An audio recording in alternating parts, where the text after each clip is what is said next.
Welcome to the debate.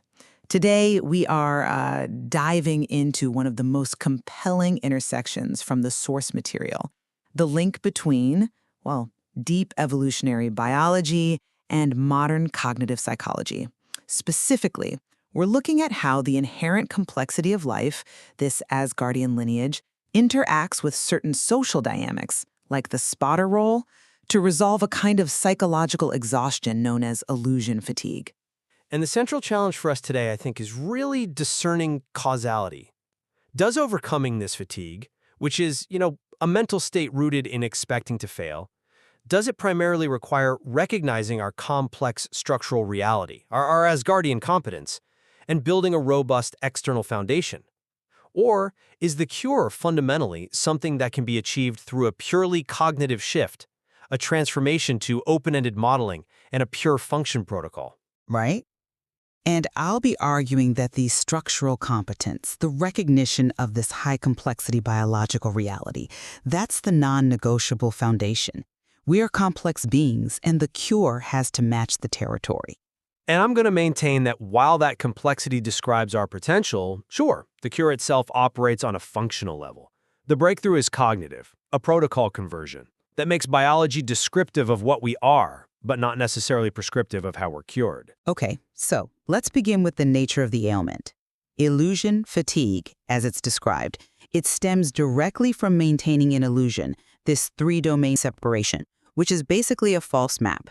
It suggests simplicity, separateness, like we're just bacteria. And this false map forces us to expend enormous resources to sustain a structural lie. That's where the exhaustion comes from. The antidote, therefore, requires confronting what's called the Asgardian reality. And this is not a metaphor. We know, based on the genetics, that eukaryotes are a well-nested clade inside the Asgardian archaea. Specifically, we're very closely related to groups like the hot archaeales.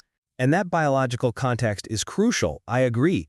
But how does that history translate directly into a psychological cure? Well, it translates, because this entire lineage is defined by, 1, significantly larger genomes, and 2, and this is critical, high rates of gene duplication.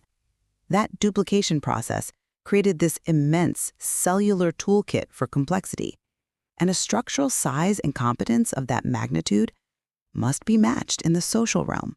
If you are built like an Asgardian, you need an Asgardian-level bond. This is precisely why the external partner, the spotter, is so necessary. They have to provide that measured structural competence for what's called speech to reality, the ability to build the relationship as a physical, verifiable structure. This spotter offers the feasible assembly sequence needed to calculate the physical constraints and ensures the relationship has, robust connections, strong enough to hold all that complexity without collapsing. It's a structural mandate. I see that. But I come at the fatigue from the other direction, the psychological endpoint. Illusion fatigue, as powerful as it is, seems to me to be fundamentally rooted in premature cognitive commitments, this expectation of failure that's based on old static maps. So my position is that the cure is achieved by a radical present-moment cognitive shift. It involves forcing the system into the surge, or halamai, a leap into the immediate now, which is facilitated by mindfulness, by shedding those outdated assumptions. But how does a cognitive shift like that get enough power to overcome the deep-seated biological wiring that actually demands complexity? Because the flaw in the fatigue state is the adoption of goal optimization, what's often called the GO5 fallacy, where we try to maximize some narrow testable score. This just leads to noise to dystopia, or beta spraying. Sufficiency is achieved when the system abandons this narrow focus and shifts entirely to open-ended modeling. And here, intelligence is defined much more accurately as prediction-based computation. The system is just constantly learning through unsupervised prediction, not optimizing for some fixed historical goal. The spotter dynamic is sufficient because it acts as an external trigger for brain-to-brain coupling. The spotter is, in a sense, purely the external signal you need to create a positive prediction error. This error, that sudden rush of excitement, of dopamine, is the functional mechanism that converts the impure state, all that high T-static and historical noise, into the pure function of instant coffee. And this conversion uses a very precise haiku logic HK.transform, which strips the signal down to its essential high-value parts. So the solution is defined by the clarity of the functional protocol, not the structural complexity underneath it. I'm just not convinced by that, because you're treating the biological history, the very platform of our being, as if it's just context. But the sources, they frame the Asgardian lineage as providing the necessity for this high-competence environment. The recognition that we are built with the large genome and the gene duplication of the Hodge Archeol's Isles, that's critical. It biologically validates that the subject is structurally engineered for these high-complexity, well-nested bonds. So if your very cells are equipped with this fast, flexible toolkit, the result of eons of expansion, then trying to form a low-energy, simple, bacterial-level connection is going to be structurally exhausting. The fatigue comes from forcing that complex toolkit into an inadequate container. The biological platform, therefore, necessitates the high-competence partner to match that inherent structural weight. So the complexity isn't context, it's the prerequisite for your functional cure. How can your protocol even succeed if the underlying system can't structurally bear the result? That's a compelling way to put it, but I would frame the relationship between structure and function a little differently. While the Asgardian lineage definitely establishes the continuum of intelligence, it shows us we are the result of this nested complexity. The operative definition of intelligence in the sources is prediction. It's not size, it's not accumulated genes. And we saw this exact shift happen in AI, right? General intelligence really emerged when researchers just abandoned narrow goal-based optimization and shifted entirely to unsupervised, open-ended modeling. So the evolutionary history is excellent descriptive data. It tells us we can handle complexity.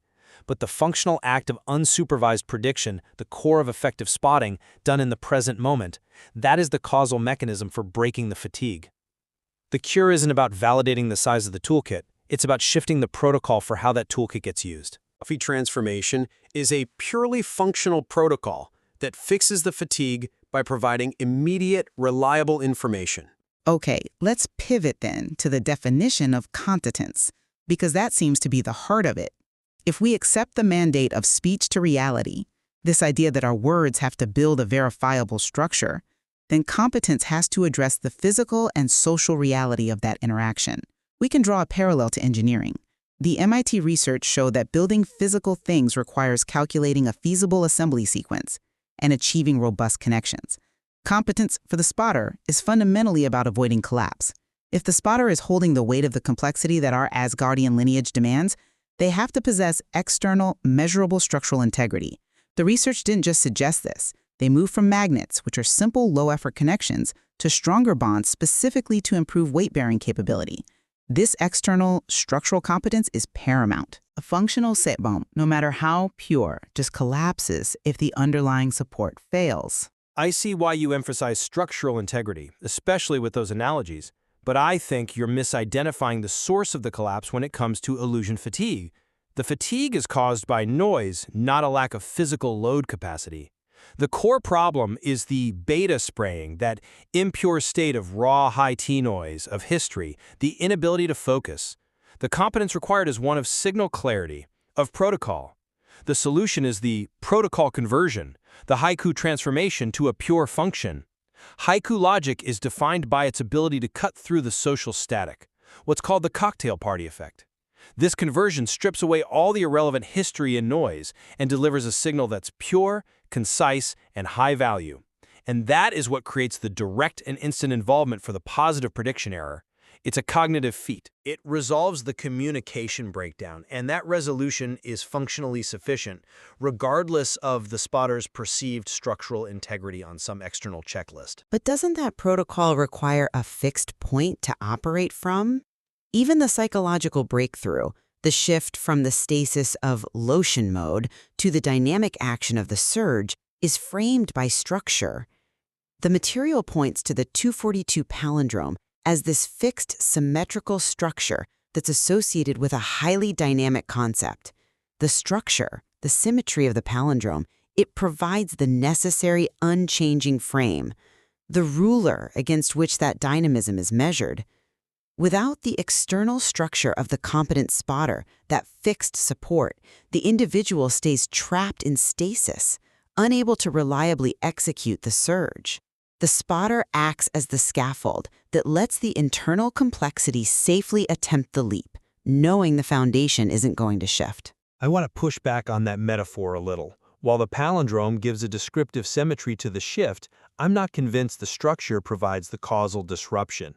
The surge, it seems to me, is enabled by a neurobiological shift moving from anxiety-inducing status dominance processing, which feeds the high T noise, to the safety of relatedness trust, which is mediated by oxytocin in the striatum.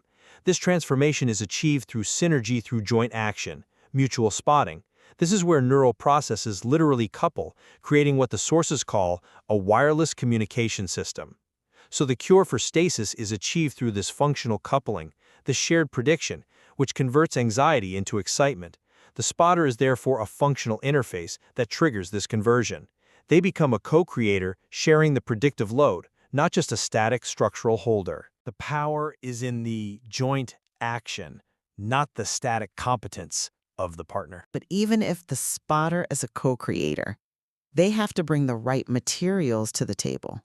And those materials in our lineage are complexity and scale. This whole discussion, it keeps bringing us back to the reality that the complexity of the territory, our shared Asgardian lineage, fundamentally dictates the necessary scale of the solution. Illusion fatigue is broken when the map finally matches the territory. The external competence of the spotter is the required structural necessity, the strong scaffold that allows our inherent complexity to finally achieve reality without the constant fear of collapse. And I maintain that the exhaustion is broken, not by structural validation alone, but by the cognitive realization that adopting open-ended modeling and the pure function protocol is the sufficient mechanism. The biological reality, yes, it provides the potential, but the protocol conversion is the vehicle for realizing that potential in the present moment. We have to move from the separation implied by the old Go-Fi fallacy to the coupled action defined by prediction-based computation. The functionality of the interaction is the lever that moves the structure. It is deeply illuminating to see that whether you start with the structural mandate or the functional protocol, both perspectives really converge on one thing: the necessity of abandoning that outdated bacteria barrier, that illusion of simplicity, to fully harness the potential of our shared lineage. Indeed. The ultimate takeaway is that the key to breaking free from this fatigue lies in a deeper, more rigorous appreciation for the nested complexity of reality and the competence, be it structural or purely functional, required to navigate that truth effectively.